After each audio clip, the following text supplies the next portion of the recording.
Welcome to Not That Girl Anymore, part of the Liminal Network. I'm your host, Dawn Bouillon. This is more than a podcast. It's a sisterhood. We're reclaiming our voices, our worth, and our lives. One story, one truth, one brave step at a time. Hey, friends. Welcome back to Not That Girl Anymore. I'm your host, Dawn Bouillon, trauma therapist and coach, and the founder here of Embrace Your Brave. And today's episode just feels a little tender, and maybe a little sacred too. Because I know for some of you, just seeing the title of this episode may have brought a lump in your throat before I even said a word. Because we're talking about mothers today. And for some of you, that word doesn't feel warm, it doesn't feel comforting, it doesn't feel safe. Because I know for some of you, you've spent years, maybe decades, trying to make sense of a relationship that never felt quite right. And you've spent most of your life wondering if somehow you were the problem. And I just want to say this as clearly and gently as I can. If the person who was supposed to nurture you and protect you and help you feel safe became someone that you had to survive, then that matters. If one phone call or text can send you into guilt or panic or confusion or shame, even if you're a full-grown adult, but the second you see that she's disappointed in you, you feel like you're 12 years old again. Maybe your body tightens up when her name comes up. Maybe you leave interactions with her feeling smaller or foggier or ashamed or like how somehow everything is your fault. That's not nothing. And listen, we're not here to bash mothers. We're not here to pretend that mothers are supposed to be perfect or give them a diagnosis or anything. We're here to talk about the truth and the impact. Okay? This is about the mother wound and what happens when the person who was supposed to be safe for you wasn't. And I'm not talking about all mothers, right? Some mothers were wounded. Some were emotionally immature. Some truly did the best they could with what they had. That's true for some mothers. And some mothers were abusive. And some were manipulative and controlling and deeply unsafe. And some humiliated their children. And some used guilt and fear and religion and money and emotional chaos to keep control.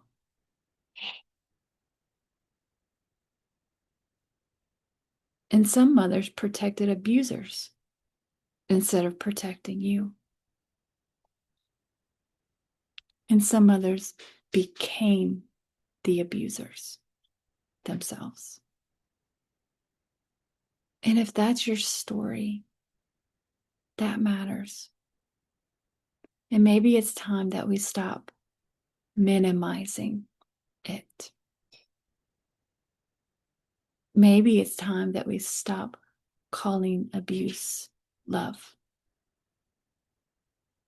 And maybe it's time that we stop explaining away this behavior that wounded you.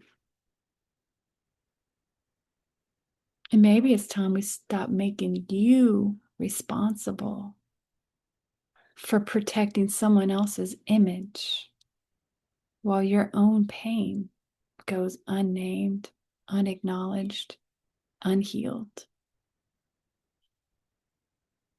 And maybe it's time that we stop asking you to abandon yourself in order to keep the peace. Because healing requires honesty. And for some of you, honesty might sound like finally telling the truth. To say, that hurt me and that shaped me. And I didn't deserve that. And maybe I don't have to carry it alone anymore. And one of the reasons I think that this can be so hard to see is because we are wired to need our mothers, right? As children, we don't have the luxury of just stepping back and saying, something's wrong here. No, we need them. We love them. And we long for them to love us back in ways that feel safe and steady and real. So when a mother is manipulative or shaming, controlling, or emotionally unavailable or abusive, a child doesn't just think, oh, this is abuse. This is wrong. They often think there must be something wrong with me. It must be me. Maybe I'm too sensitive. Maybe I'm being selfish. Maybe I'm being dramatic. Maybe I expect too much. Maybe if I could just be easier or quieter or smarter or more helpful or less emotional, maybe then she would love me the way that I need. And that is such a heartbreaking place to live. Because many children don't grow up knowing they were abused. They grew up believing that they're just hard to love. And I know that some of you know exactly what that feels like. To spend years trying to earn something that should have been freely given. And maybe no one has ever said this to you before, but I want to say it to you now. You should not have had to earn safety. You should not have had to earn gentleness. You should not have had to earn being treated with dignity. And you should not have had to twist yourself into someone else's shape just to stay connected to your own mother. And some of you may already know that your mother was abusive. But I also know that some of you may be listening with tears in your eyes because this is the first time you've even let yourself consider that word. Maybe we've just called it family drama, or she's just difficult, or that's just how she is, or we just need to be more understanding. Or maybe you've been trying to convince yourself that it's not that bad. But here's the truth. Your body has been carrying the truth for a long time, that anxiety that you feel, that dread before you see her, that guilt after you put up a boundary or say no, the shame that rises every time you try to choose yourself for once, the way one interaction can leave you spinning for hours or days or months. That's not nothing. And even right now, if this is stirring something in you, it's okay. You don't need to rush yourself. You don't need to label this today. But I would invite you to get curious about it. Not from a place of blame, but a place of honesty. Because healing starts when we stop asking, am I allowed to feel this way? And we start asking, what is it that my pain is trying to tell me? And this is not just for daughters or women. It's true for boys too, and sons. I work with a lot of women and I see a lot of this with daughters. And so I'm more familiar with that. But the pain is just the same. So if you're listening to this and you're a son or a nephew or a brother or husband, or just someone who grew up with an unsafe mother, then this conversation is for you too. The mother wound is not limited by gender. That ache of not being protected, that grief of not being nurtured, the confusion of loving someone who hurt you. If that's your story, this is for you too. And like I said, we're not here to diagnose anyone, but I do want to talk about the patterns and I want to talk about the impact. And so sometimes that mother wound looks like criticism. Nothing is ever enough. If you do something well, she's going to find the flaw in it. If you share something exciting, somehow you're going to walk away feeling smaller. If you make a decision and she questions it to the point that you don't trust yourself anymore. Criticism. And sometimes it looks like control. She wants your time, your choices, your body, your parenting, your relationships, your money, your emotions. She wants control of all of those things. And if you try to pull back, then she'll make you pay for it. And then sometimes it looks like enmeshment. You were never allowed to be your own person. You became the emotional support system. You became the confidant, the counselor, the one carrying the burdens that never belonged to you.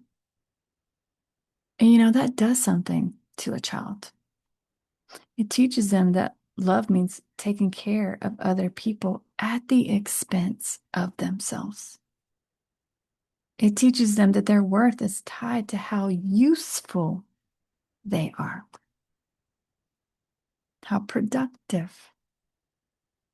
It teaches them that having needs is dangerous if those needs inconvenience the person with more power. And sometimes it looks like competition. And I know that's hard for people to even imagine or wrap your brain around because mothers are not supposed to compete with their children, but some do. And they compete for attention or for beauty or importance or for control. And then the child learns that being seen or being successful or attractive or confident or joyful or fully themselves comes with a cost. So they learn to shrink, to downplay themselves, to hide, and to apologize for taking up space. And then sometimes it looks like the spiritual manipulation or the religious control. And you're told, well, you need to obey. God said obey. Or you're told, well, you're supposed to forgive and give people access to you. Or that boundaries are bad or rebellion. Or that your anger is a sin. But her control, right, is just concern. You're told honoring your mother means tolerating whatever she does to you. And let me say this clearly. Hard no. Period. Honoring someone does not mean giving them endless access to harm you. Forgiveness is not the same as trust or access or reconciliation. Compassion is not the same as permission. And being someone's child does not mean you stop belonging to yourself. I know whenever we start talking about mothers, then we want to kind of rush and say, but she did the best she could. And maybe she did. And maybe she didn't. Because some of you had mothers who didn't just make mistakes. Some of you had mothers that were deeply unsafe. And some of you had mothers who protected the abuser. And some of you had mothers who were the abuser. And I know even hearing those words out loud can feel like a punch in the stomach because there's so much pressure to soften it or excuse it or spiritualize it or explain it away. But if your mother consistently manipulated you or shamed you or controlled you or violated your boundaries or humiliated you or used you or harmed you, you are allowed to tell the truth about that. Telling the truth about abuse is not cruelty. Naming harm is not dishonor. And I think some people stay stuck because they're still waiting for permission to call it what it is or what it was. And so if no one has ever told you this, let me be one of the voices that does. If it felt unsafe, if it left you confused and made you feel small, if it taught you to fear your own needs, or trained you to betray yourself to keep other people comfortable, then it matters. And maybe today is the day that we can make it matter to you too and stop minimizing the pain that you've endured. And listen, this wound doesn't just stay in childhood. It follows us. A child growing up with an unsafe mother often becomes hyper aware of everyone else's emotions. They learn to scan the room, to manage the mood, to stay small, to keep the peace, to become who they need in order to stay safe. They might become the helper or the peacemaker or the achiever or the invisible one, the funny one, the easy one, the emotional caretaker, the one who never asks for anything. And then that child grows up. And suddenly, so many things in adulthood start to make sense, right? The person who apologizes for everything. I'm sorry. I'm sorry. I'm sorry. I'm sorry. I used to do that. The person who feels responsible for everyone else's emotions. How exhausting. The person who doesn't even know what they want. It's like, hey, what do you want? I have no idea. What do you like? I have no idea. It's just, you don't even know.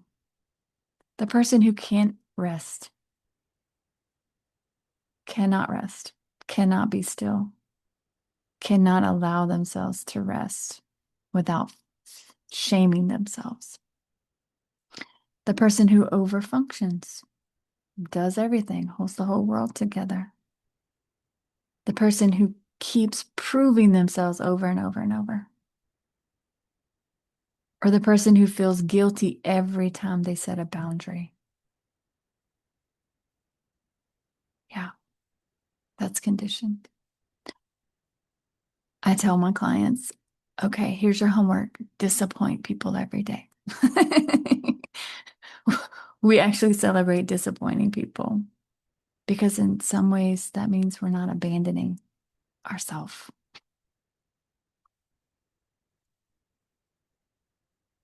Or the person who doesn't trust their own gut.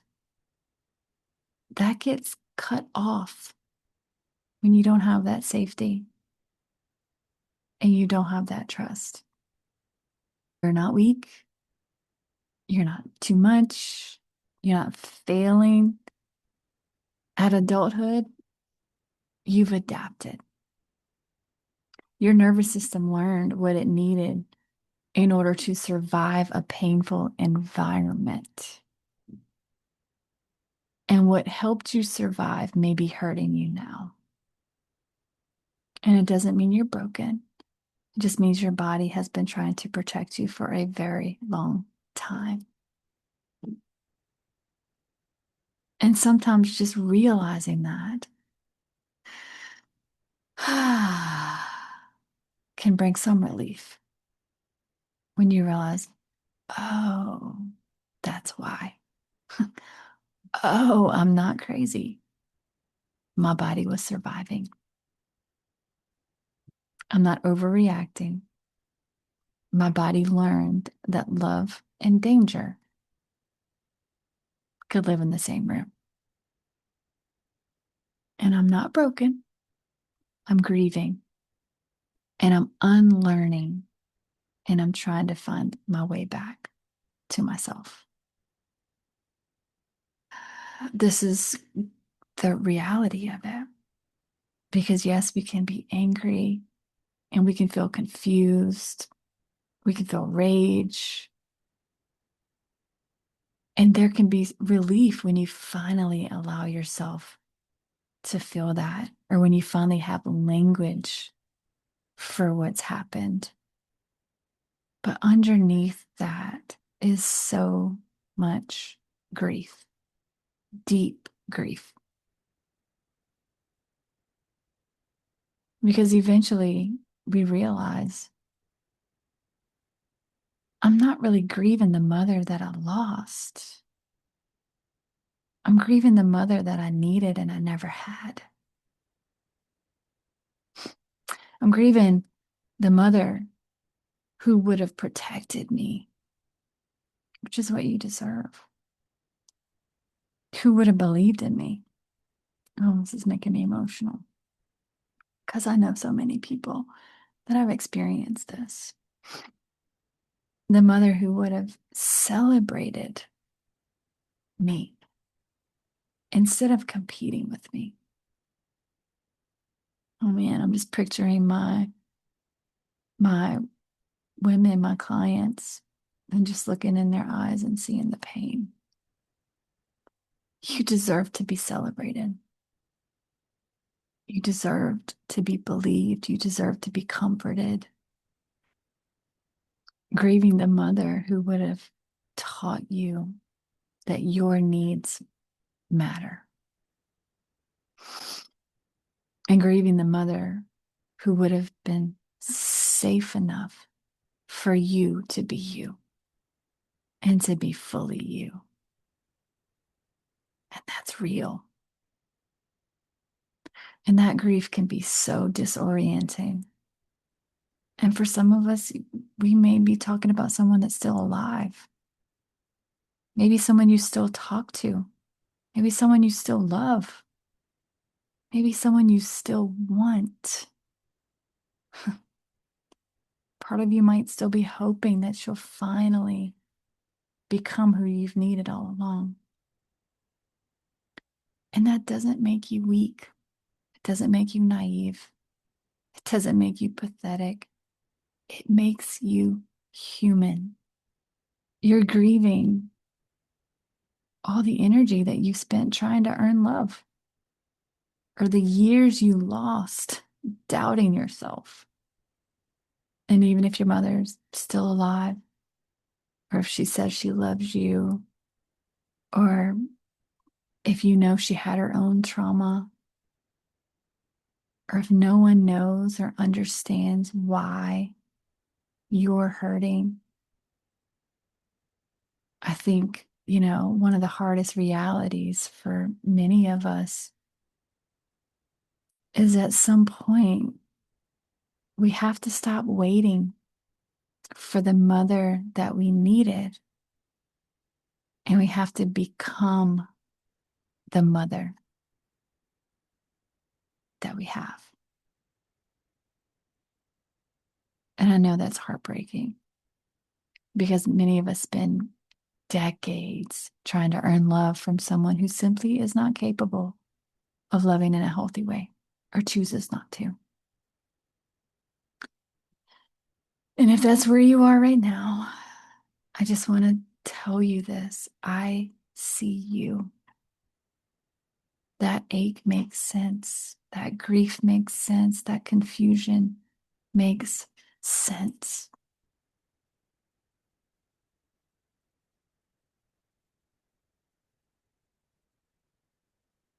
And, and, right? And you are allowed to have boundaries. You are allowed to protect your peace. You're allowed to say no. You're allowed to stop explaining yourself over and over. You're allowed to limit access. You're allowed to cut off access. You're allowed to end conversations that become abusive. You're allowed to not answer the phone or the text. You are allowed to protect yourself. And I'm not saying that boundaries are easy, especially when you've been conditioned to believe that protecting yourself makes you a bad person or a bad child, or when guilt has been used to just keep you on a leash, or when fear has been used to control you, making you fearful, or when love has always come with strings attached. Of course, boundaries feel hard because if love came with guilt, then saying no feels terrifying. Boundaries are not punishment. They're honesty. They're clarity. They're self-respect. Boundaries are for you. So, what about healing? I know we've talked about it a lot today. But healing doesn't start with hating your mother. I'm not saying to hate your mother. Healing starts with telling the truth. It starts with naming your reality. It starts with paying attention to your body and what your body is telling you. It starts with noticing where you tend to still abandon yourself in order to keep the peace.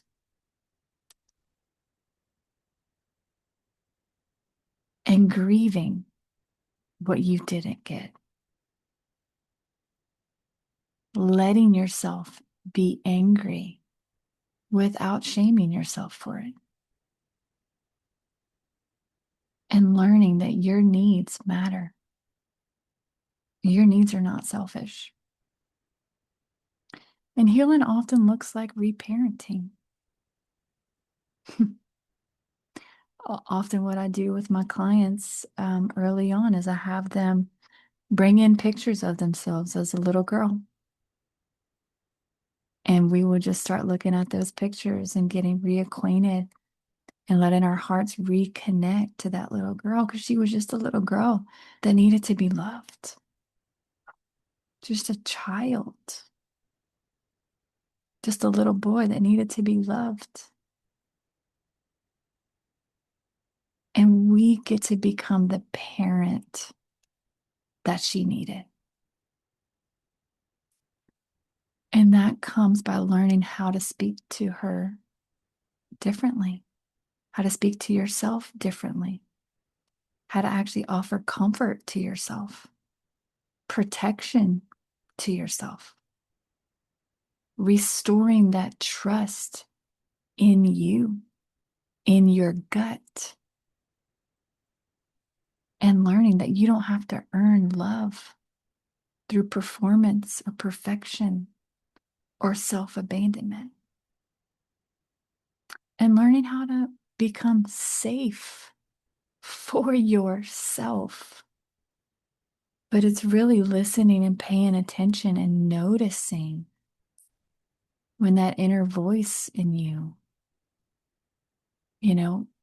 maybe starts to sound like that criticism or that humiliation or that familiar voice from your mother, and choosing something different and choosing to talk to yourself in a different way.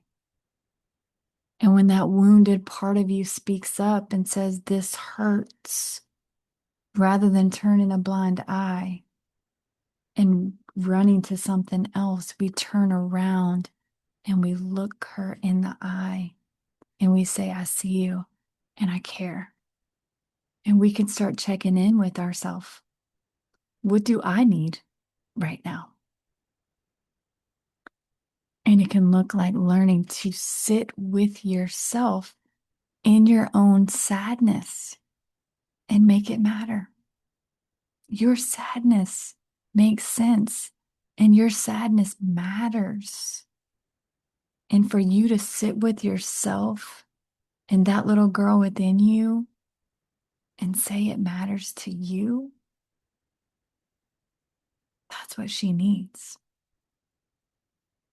And learning to believe your body and care for it. And when your body says no, you trust it. But we got to be reconnected to our body to even hear that. And I also want to say this, because I think this is a really important part of healing, is we don't heal in isolation. Sometimes healing happens in therapy, or sometimes it happens with support groups, or safe friendships, or in rooms where people finally look at you and say, "That was not okay." I've had some of my coaching groups when one of the ladies will share something like their parent told them they were stupid or something. And then you see the anger rise up. And we just are like, no, that's so fucked up. for your mom to say that to you. That wasn't okay. You're not crazy. You're not making this up. You don't have to let people talk to you that way. And you certainly don't have to believe them. And sometimes when someone else gets angry on your behalf and they almost become like, in that moment, the parent you didn't have. And they're speaking on your behalf and they're saying, you matter.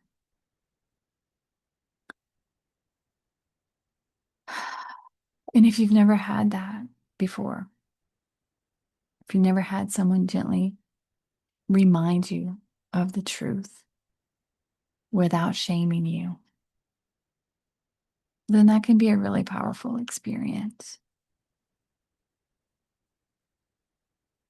Because an important part of healing is not just understanding what happened, but it's about having a corrective experience, having a different experience.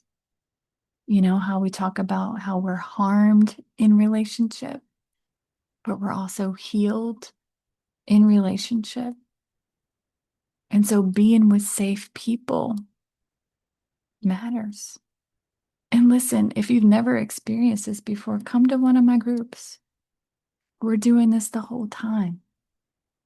And your growth matters. Those small steps that you take towards yourself and towards your healing, we're here to celebrate it with you. You're not alone in that either. We truly are better and stronger together. You know, if this episode has just kind of stirred something in you, which I'm sure for many it has, there's nothing wrong with telling the truth about your story or grieving the mother that you needed and didn't have. And it may be the beginning of your healing. Because, like I said, healing isn't about punishing your mother. It's about finally stopping the punishment of yourself. And if you're listening and this is hitting close to home, I just say pay attention to that. You're not wrong. You're not crazy. You're not weak. You're not too sensitive. You're not selfish or needy or disloyal for protecting yourself. And you're not alone.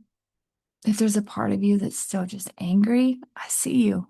It matters. It's okay. If part of you is just still confused or still hoping or still trying to make sense of what happened, I see you too, boo.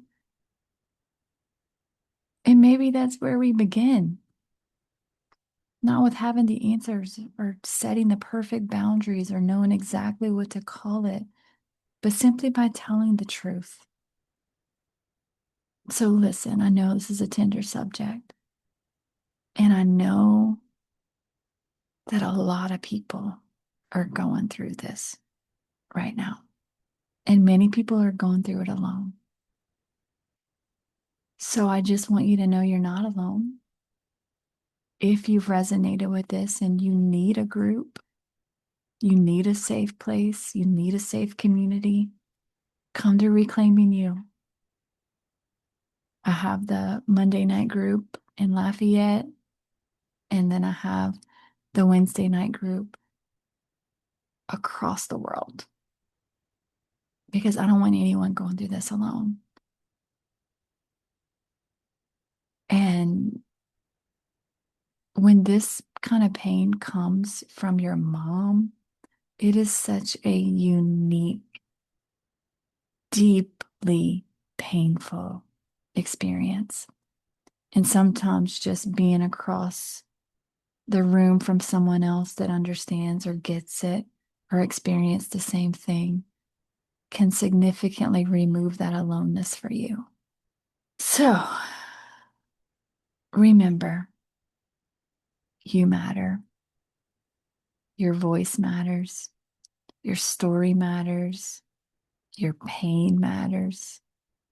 Your healing matters. Your dreams matter. most importantly, you matter. Your pain matters, your story matters, and you're not that girl anymore. Hey, friend, just a quick note. I am a licensed therapist, but this podcast isn't therapy. It's not meant to diagnose or treat anything. It's here to offer you support, encouragement, and real conversation. If you're struggling, please reach out to a trusted professional. You are not alone, and you are so worthy of healing. Even if your voice shakes, keep using it. Your healing matters. If you're ready to go deeper, you can book a session by clicking the link in the show notes or visiting our website, embraceyourbrave.org, to learn more about our therapy and trauma-informed coaching options. Let's explore how we can walk this journey together. You are not alone. Embrace your brave, sis. You're not that girl anymore.